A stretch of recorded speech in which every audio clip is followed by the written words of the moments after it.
Certainly very few Americans are facing the reality of our situation. There's no question about that. But it's entirely understandable because very few of their cultural or political leaders are facing that reality either. If you look at how planning is done for cities, for nations, it's all on the basis of certain assumptions that economic growth will continue virtually forever, that globalization is a trend, a process that has gotten going and is unstoppable, that there are no fundamental limits to renewable or non-renewable resources, and that we'll continue extracting more and more oil, gas, coal, iron ore, fish from the oceans, whatever, in perpetuity.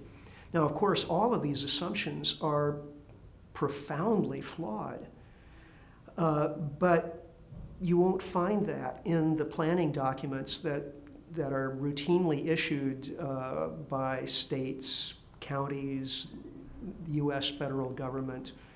And so that thinking percolates on down to companies, to communities, and to families.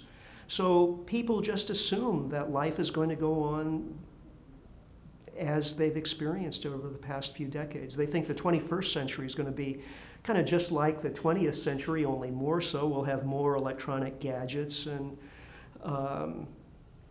maybe, we'll have a few more environmental challenges. We'll have to deal with some climate change here and there, but it's not going to disrupt really business as usual.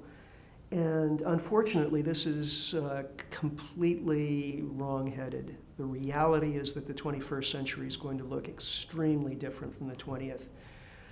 And we need to be prepared for this. It's really a tragedy that more people aren't aware of where we're headed, because unless we do prepare much more effectively than we are now, people's lives are going to be profoundly disrupted by these changes.